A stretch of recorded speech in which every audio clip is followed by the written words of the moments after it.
Hi, I'm Nick Gillespie with the Reason Audio Podcast. Today we are talking with Governor Gary Johnson. He's the two-term former governor of New Mexico who is running for the Libertarian Party as president to become president of the United States. Governor, thanks for joining us.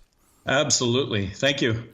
First off, we recently witnessed the second presidential debate. Was there anything noteworthy, as far as you're concerned, in what transpired at the debate between Donald Trump and Hillary Clinton?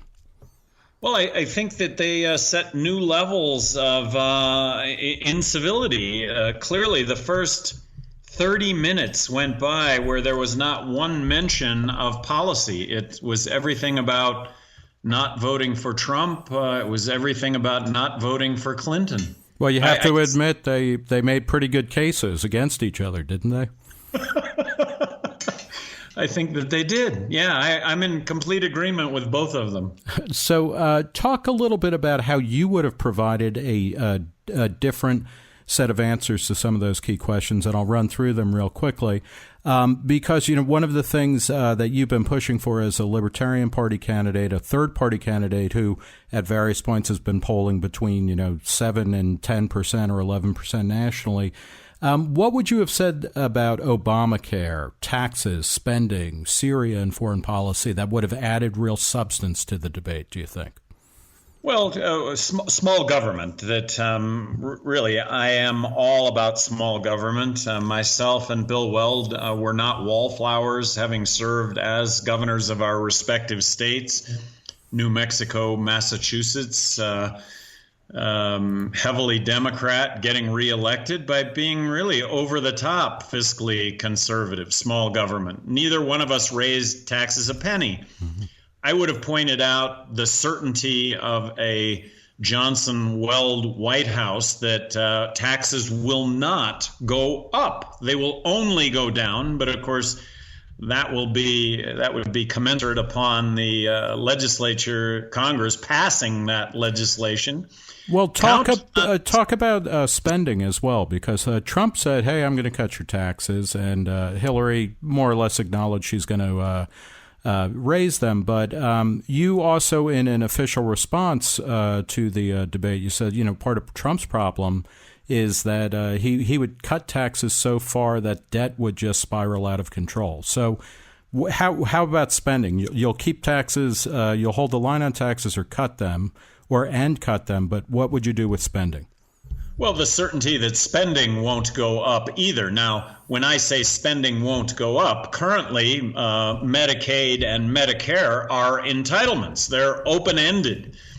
And so unless they are reformed, there won't be controls on spending. But we're the only candidates that are saying it's not an option to not reform, to look at reforms for Medicaid and Medicare.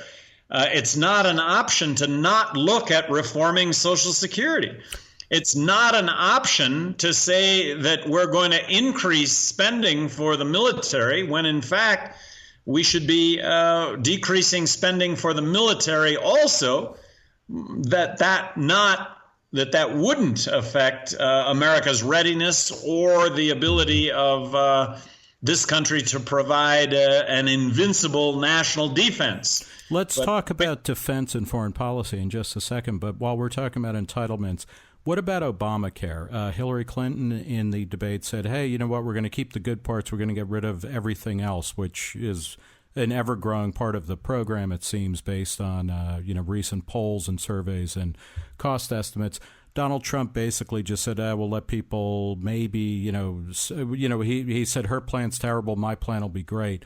What would you do about Obamacare and insurance costs, which rank right up there with the economy for, what people are most concerned about? Well, I have always said, and it's amazing to me that Trump appears as though he believes he's going to take over the role of Santa Claus, that there are no constitutional limits to him being president, that he's going to somehow wave a magic wand. And he talks about his magic wand and the fact that he would repeal Obamacare. Well, if I could wave a magic wand, I would repeal Obamacare, but I don't think that that's going to happen. But I do support free market approaches to healthcare, recognizing that healthcare and free market are about as far removed as they possibly can be. I'm always slain by those that look at insurance for the reform of our medical care, when in fact this should be about patients, this should be about doctors, this should be about the health care being provided, and this should be about government taking a role to genuinely blow the lid off of competition. That would be the free market approach. So what does that mean specifically? Does that mean being able to sell insurance policies, anywhere in the country, kind of the way auto insurers do? Does it mean getting rid of occupational licensing or restrictions on building out hospital beds or medical facilities? What are you thinking about there? Well, when it comes to insurance, I reject the notion that we should have insurance to cover ourselves for ongoing medical need. Much like having car insurance, catastrophic injury or illness, we don't have insurance on our cars to cover ongoing maintenance. We don't have insurance to cover ourselves for oil changes, for flat tires. These are things that we pick up. I think having insurance to cover ourselves for ongoing medical need would be much analogous to having grocery insurance, something that doesn't exist. Imagine if we had grocery insurance, Nick, going into the grocery store. First of all, there'd be no pricing on any of the shelves because you and I have grocery insurance that's mandated by the government. Why would we buy hamburger when we could buy filet? Well, of course, we're going to buy fillets. So in a free market approach to healthcare, there wouldn't be insurance to cover yourselves for ourselves for ongoing medical needs. So there would be insurance to cover ourselves for catastrophic injury and illness. And if we had a genuinely competitive blow the lid off of competition for ongoing medical need, I'm going to guess that it would cost 1/5 of what it currently costs. But doctors would benefit. You and I as consumers would benefit. We'd pay less. Doctors would make more because they didn't have to deal with the bureaucracy of health insurance. I talked to a radiologist yesterday after our 2 days ago after our rally in New Mexico. He says, I'm a radiologist, he said, and I have no idea what my services get billed for. Yeah. So what about one of the things that, many people, even critics of Obamacare say, saying that insurers have to insure everybody, that they can't say, no, you're too big of a risk. That guaranteed carry clause. I know that you're against an individual mandate saying that you have to buy insurance. Where do you stand on that question of whether or not insurers should be forced to take all comers at capped costs? Well, that is an issue that is out there, and when you recognize that that prior to this getting enacted, and it may in fact still be the case because it hasn't, the Affordable Health Care has not been fully enacted, but that is an issue I think that government could have undertaken. But obviously, that's a pool. That pool would be government subsidized, much like the healthcare. Right now, the Affordable Health Care Act is half of it, I believe, is government subsidy at this point. It just discourages the government's constantly drawing lines of eligibility, and you as a person in the workforce, you and I as citizens in this country, we're very cognizant of these lines of eligibility. And gee, do we go out and work harder to make more money, or gosh, if we make more money, we're going to cross over a line of eligibility? So productivity in a system that does not reward going out and doing more, that it oftentimes rewards you for just taking a break rather than making more money, which is what so many of these government programs are. That's the difference between the two. Let's talk about Syria specifically, but foreign policy more generally. You had a couple of slip-ups where you failed to identify Aleppo in a conversation with a cable news host. You also kind of stumbled on talking about foreign leaders in the world, who's running North Korea, all of that kind of stuff. And I really take exception to stumbling on foreign leaders that I admire. Here it is, 2.5 weeks or 2 weeks after that. Yes, go ahead. I still can't identify a foreign leader that I really respect. And then not being able to name the leader of North Korea. The question was, can you name me the leader of North Korea? And I said, you've got to be kidding me. Really? She goes, yeah, really. I can't. Anyway. Well, here's a question for you about, libertarians in general, small L, capital L in the Libertarian Party. They're often seen as not caring about foreign policy a lot or not really knowing what they're talking about. How do you assure people, and I actually spoke with a millennial voter who voted for you in 2012, definitely is not voting for Trump, doesn't want to vote for Hillary, but he said to me, if Gary Johnson needs to reassure me that he takes foreign policy seriously and that he knows what he's talking about, how can you reassure people who are in that position? Well, that what upsets me is that because you have to dot the I's and cross the T's on the names of foreign leaders or geographic locations, that somehow qualifies you, and I'm talking specifically now about Hillary Clinton, that somehow qualifies you to put our men and service women in harm's way, end up dying, they end up hurt, maimed, psychologically impacted for the rest of their lives, and that hundreds of thousands of innocent people are dying in these conflicts.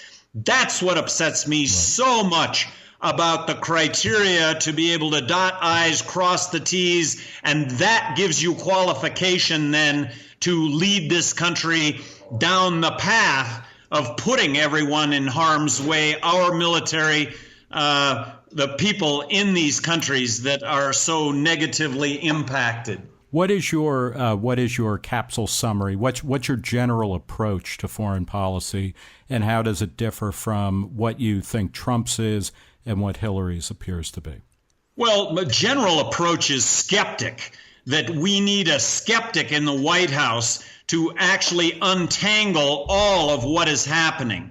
I am not receiving national security briefings. I would love to know, and I'm just assuming that a lot of promises were made to the Free Syrian Army, and if they would offer opposition to Assad, that they would get U.S. support of some sort. I'm just guessing here, Nick, but skeptical and wanting to know, wanting to understand all of what the agreements that have been made and by whom and how do you go about unentangling all of this, and a recognition, bottom line, when it comes to Syria, that the only way out of Syria is to join hands with Russia diplomatically to make this happen. And to say anything otherwise is living in fairyland. When Hillary Clinton talks about creating safe zones, well, what does that entail? She says no boots on the ground. Well, that's also not true. If that means special forces, that's still boots on the ground.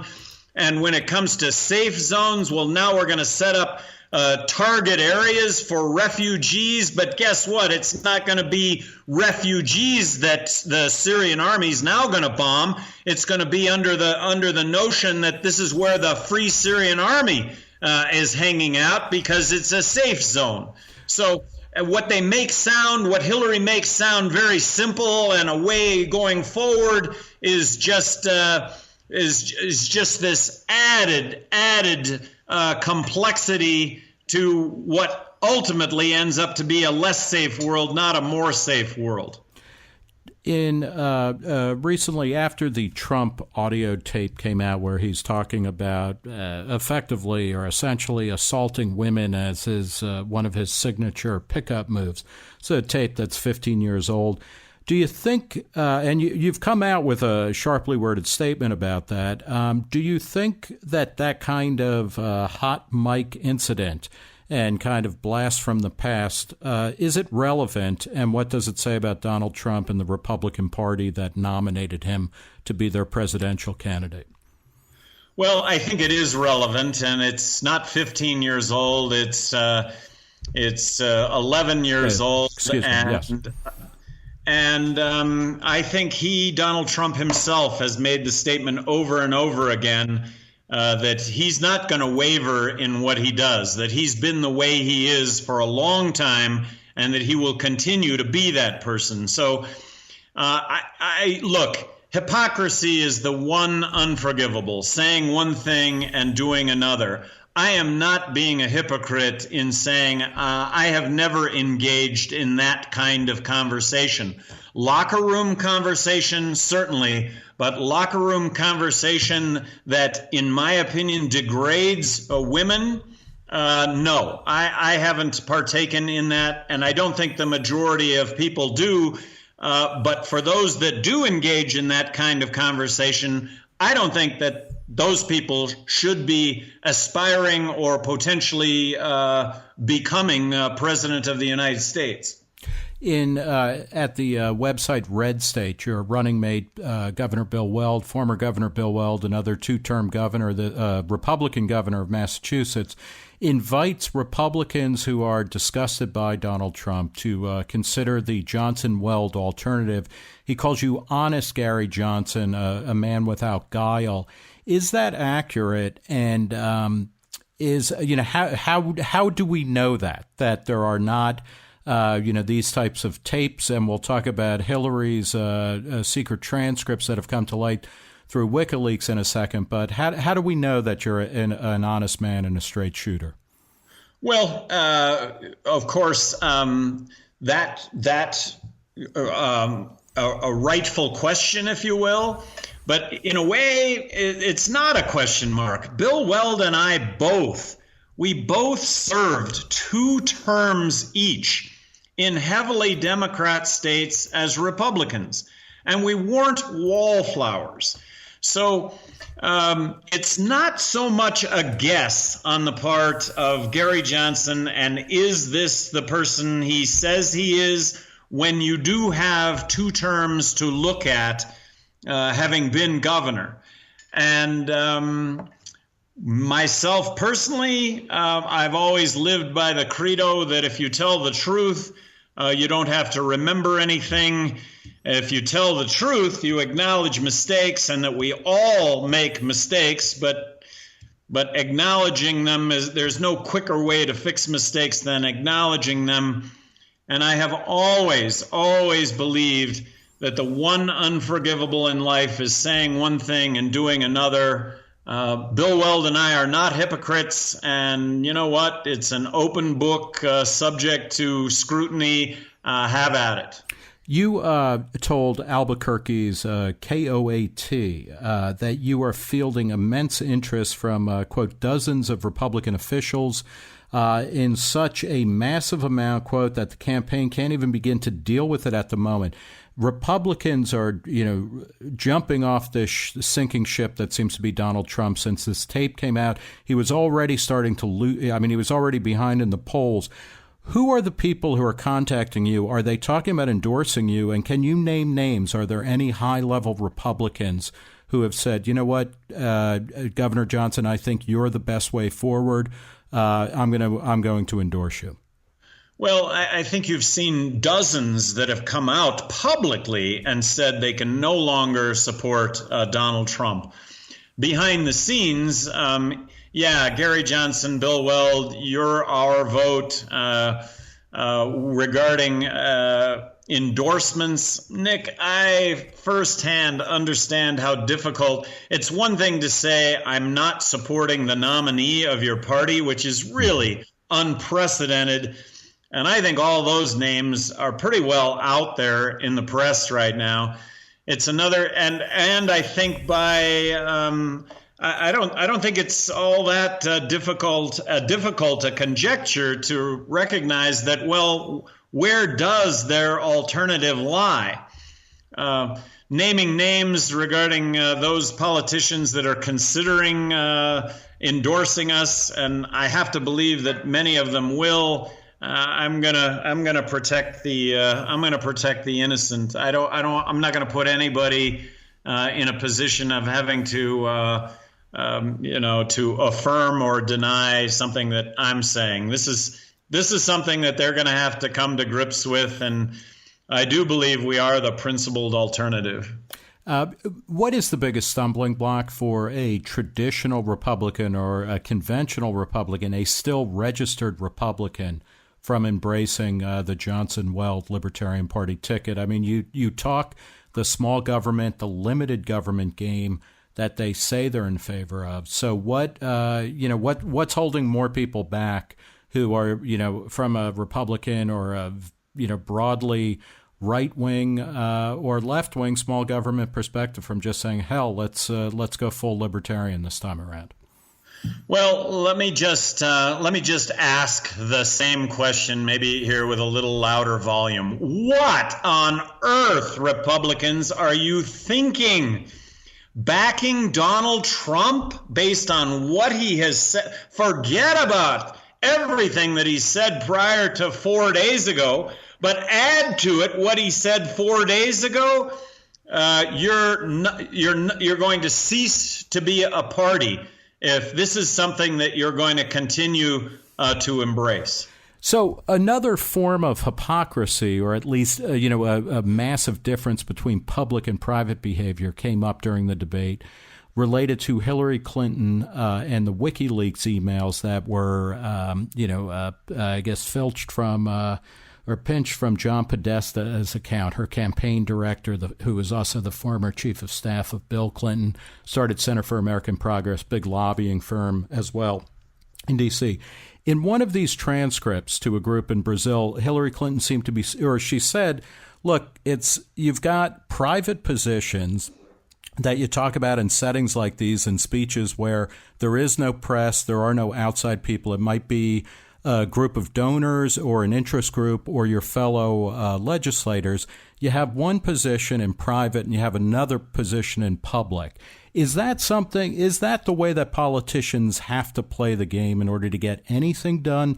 Or is that as hypocritical as presenting yourself as a kind of family man who loves women in public and then is talking about grabbing their crotches in private? Well, I think it's completely analogous.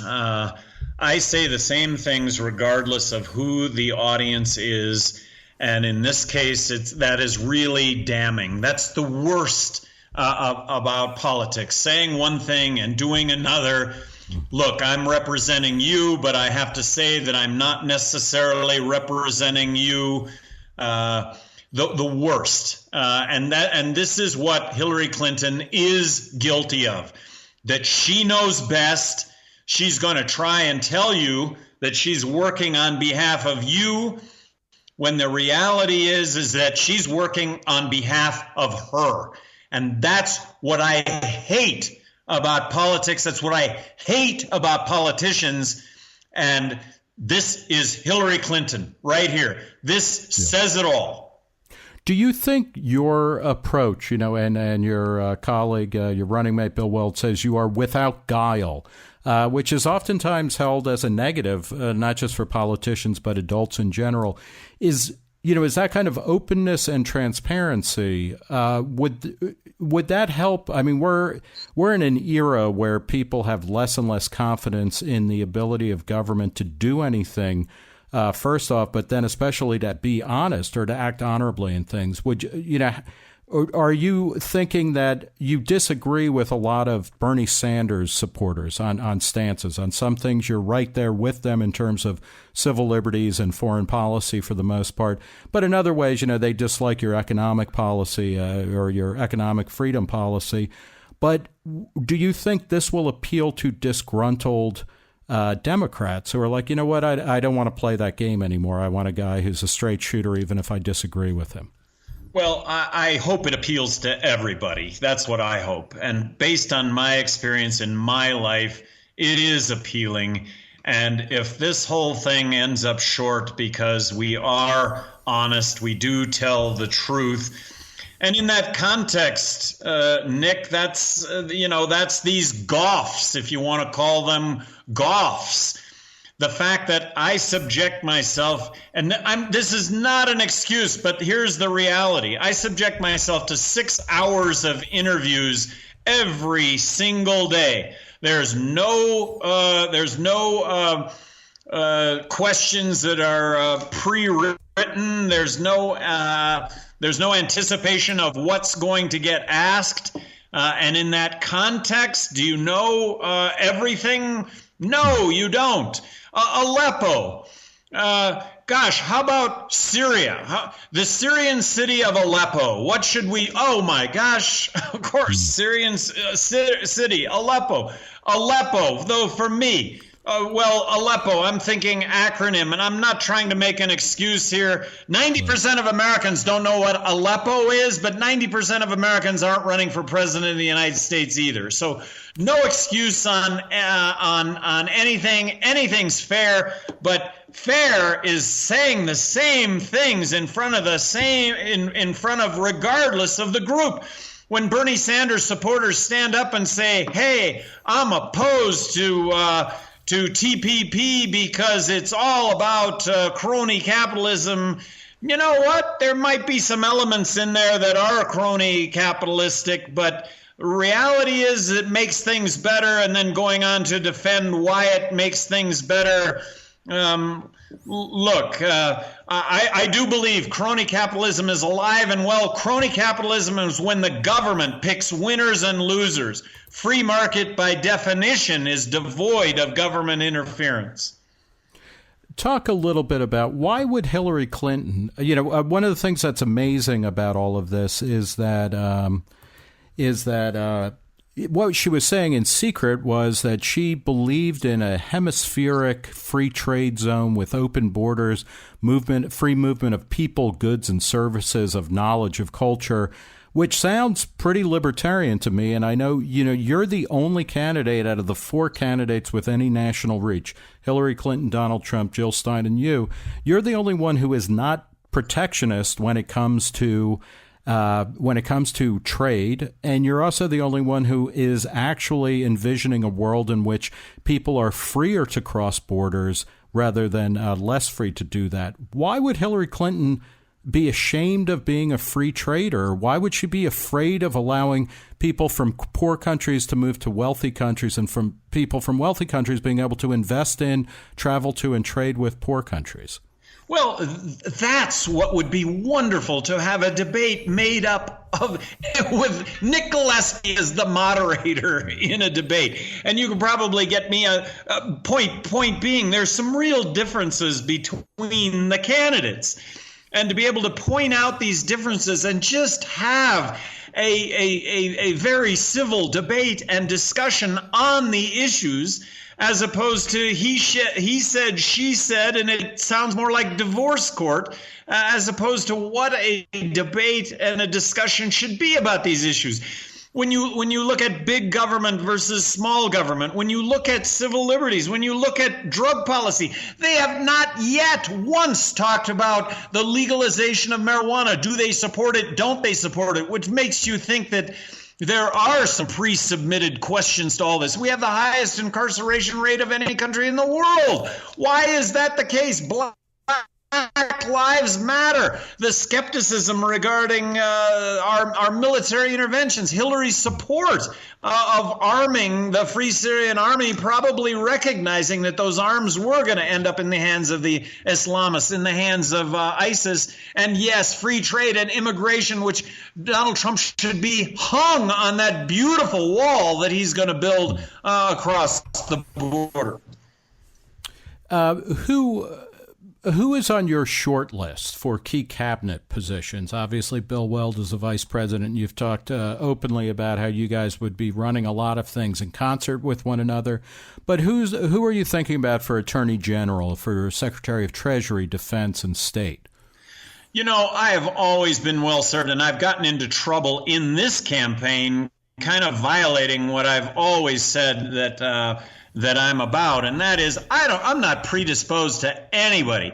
Come apply. I'm going to hire the best, the brightest, and in that context, having served as governor of New Mexico, I was just blown away by how many qualified people came and applied for the jobs in New Mexico government, saying that philosophically they aligned with me, that they were going to make my agenda happen, which was really all about smaller government, best product, best service, lowest price. I have a feeling that if you take the Department of Defense as an example, I have a feeling there will probably be a line a city block long with with individuals, qualified individuals, that would stand up and receive the appointment of being Secretary of Defense, that would say, yeah, we can cut defense spending by 20%. Here's how we can do it. Here's my experience,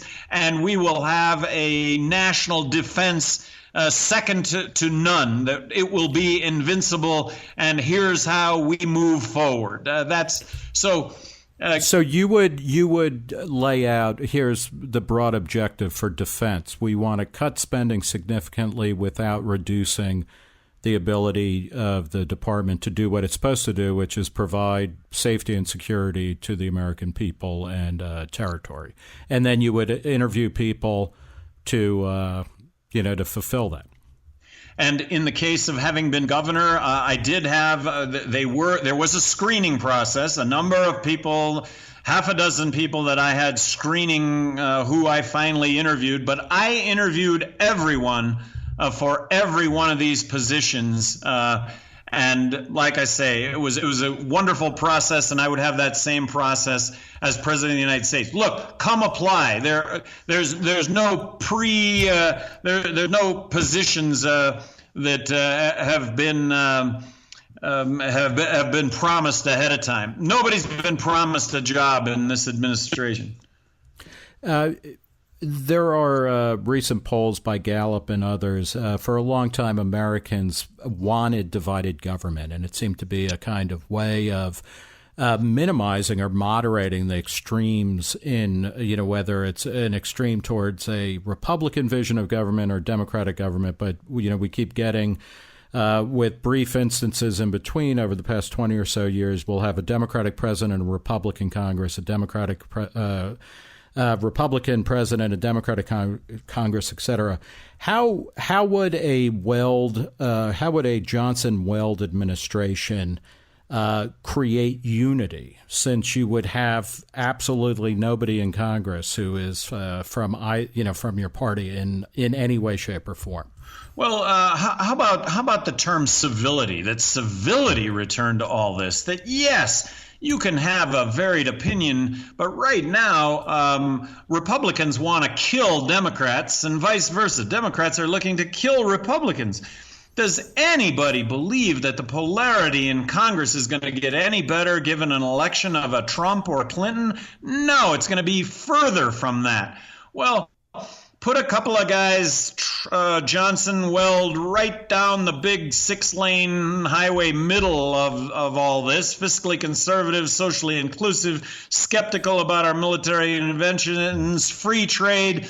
You know what? You can link up with a little bit of that on either side of the aisle and maybe actually get things done. So that's the pitch is, hey, you can have disagreements, but let's just do it civilly. And there's a whole bunch of stuff that both sides of the aisle could come together with if you actually had what I'll call an arbiter in chief, as opposed to a continuation of the polarity that is there. What would be the number one legislative priority in a Johnson camp? You get elected. what the first day of work, what's at the top of your to-do list? It's to submit a balanced budget to Congress. So in the first 100 days, we're pledging to submit a balanced budget to Congress, which is very encompassing because that's going to speak volumes to defense policy. That's going to speak volumes when it comes to health care, Medicaid, Medicare. That's going to speak volumes as to the being able to sustain Social Security into the future. It covers a whole lot of bases when you start talking about a balanced budget. What are the key things that you're planning on doing between now and Election Day to get more votes, to get more visibility, to get more influence? Do you have any October surprises of your own up your sleeve? No surprises, but we're nimble and taking advantage of really invitations that do come pretty darn spur of the moment. So to have the flexibility to respond to those invitations, that's where we're at right now. All right. Well, we will leave it there. We have been talking with Governor Gary Johnson. He's the former two-term head of the New Mexico government. As a Republican, he's running for president on the Libertarian Party ticket. Governor, thanks for talking to Reason. Nick, thank you very much. We'll talk to you later. You bet. All right. For Reason's podcast, I'm Nick Gillespie. Look us up at iTunes, SoundCloud, Reason.com, YouTube/Reason TV, and go to Reason.com/podcast for every possible feed you could want to stick your snout in. Thanks so much. All right. Thank you.